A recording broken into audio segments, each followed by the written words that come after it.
వీటిలో మనకు అప్డేట్ చూస్తున్నాం. కామంతో కళ్ళు మూసుకుపోయిన కీచకులు గుడిని బడిని కూడా వదలడం లేదు. అనంత జిల్లా పామిడి పట్టణంలోని ఓ ప్రైవేటు పాఠశాలలో కొందరు ఉపాధ్యాయులు మృగాల అవతారం ఎత్తారు. పవిత్రమైన ఉపాధ్యాయ వృత్తికి మాయని మచ్చని తెచ్చిపెట్టారు. కూతుర్లలా చూసుకోవాల్సిన విద్యార్థినులను లైంగిక వేధింపులకు గురి చేశారు. చాలా అందంగా ఉన్నావు, నీ పెదవులు బాగుంటాయి, నడక బాగుంటుంది అంటూ అడ్డగోలు కామెంట్స్ చేశారు. అంతటితో ఆగలేదు. క్లాస్లో పాఠాలు చెప్పడం మానేసి అంత్యాక్షరి డాన్స్ పేరుతో అమ్మాయిలతో నృత్యాలు చేయించి పైశాచిక ఆనందాన్ని పొందారు. ఇది ఇప్పటి నుంచి కాదు, కొన్నాళ్లుగా ఈ తంతు కొనసాగుతోంది. వారి చేష్టలను భరించలేకపోయిన విద్యార్థినులు తల్లిదండ్రులకు విషయం చెప్పారు. దీంతో కోపోద్రిక్తులైన పేరెంట్స్ స్కూలుకి వెళ్లి మేనేజ్మెంట్ నిలదీశారు. దీంతో ప్రిన్సిపల్ సహా కొందరు పరారవగా మరికొందరు మాకేం తెలియదంటూ బుకాయించారు. ఇదేంటని ప్రశ్నించిన పాత్రికేయులను వార్త రాస్తే కేసు పెడతామని బెదిరించారు.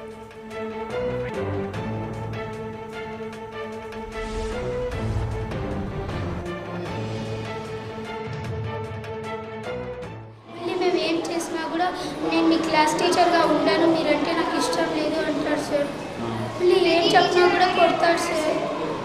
అంటే ఓన్లీ ఆడపిల్లల్ని కొడతాడా, మగపిల్లల్ని కొట్టాడా? వాళ్ళు ఏం చేసినా కూడా ఏమన్నారు సార్. నేను అంతాక్షరి పెట్టాడు సార్. నిన్న ఫ్రెండ్కి లెటర్ రాయమంటే నేను రాశాను సార్, కానీ ఫ్రమ్ అడ్రస్ టు అడ్రస్ ఆగిపోతే కొడతా అంటే నేను చేయి పెట్టలేదు సార్. అందుకు వెళ్ళిపోయినాను సార్. సార్ కింద మొన్న నుంచి పేపర్ విన్నాను సార్. రిజైన్ లెటర్ రాస్తానని భయపడిస్తున్నాను సార్. ఎవరికి resign letter? Sir Satish sir resign letter రాసి ప్రిన్సిపల్ సార్కి ఇస్తానని భయపడిస్తున్నాను సార్. మీరేం చేస్తారంట దానికి? అంటే మిమ్మల్ని పిల్లలని ఫిఫ్త్ క్లాస్ వాళ్ళని అలాగే వాళ్ళని మా క్లాస్ రూమ్ తీసుకొచ్చి కొడతారు సార్. మీ క్లాస్ రూమ్ ఎంత కొడుతున్నారంటే మీరు ఏమైనా తప్పు చేస్తే గర్ల్స్ బాయ్స్ తిరుగుని ఇట్లనే కొడతానని చెప్తారు సార్ మాకు. అట్లా మా క్లాస్ రూమ్లో అబ్బాయికి కొట్టారు సార్. దాన్ని చూసి మేము చాలా భయపడినాం సార్. అది ఒక చిన్న మాట తెలుగులో మాట్లాడినందుకు చాలా తిడతారు సార్. గర్ల్స్ నాకు గర్వమే లేదు అని చెప్తారు సార్. అసలు మీ అంత వరెస్ట్ డేబుల్స్ అసలు ఇండియాలో ఉంటారో లేదో అని కూడా తిడతారు సార్ మాకు. అదే నేను లెటర్ రామని చెప్పాను సార్. మిమ్మల్ని కొట్టడానికి నేను లెటర్ రాపిస్తున్నాను, మీరేమైనా తప్పు రాయండి, మీరు మీకు నా చేతిలో తన్నా తింటారని చెప్పారు సార్. ఇంకా పాటలు పెడతారు సార్, డ్యాన్స్ చేయమని చెప్తారు, అలాగే పాటలు పాడమని చెప్తారు సార్. ఆ సార్ కూడా డ్యాన్స్ చేస్తారు సార్ క్లాస్ రూమ్లో, అందరినీ చేయమని చెప్తారు సార్. ఏదైనా చిన్న తెలుగులో మాట్లాడక క్లాస్కి అందరికీ కొడుతున్నారు సార్. వీడియో ఇచ్చిందని చెప్పాను సార్. మా మేడం అడిగారు సార్. మా మేడం లిబ్బామా లిప్స్టిక్ అని అడిగారు. ఇక్కడే ఉంటాను, పిలుచుకోవాలంటే అడిగాను. అదే మాట చెప్పాను.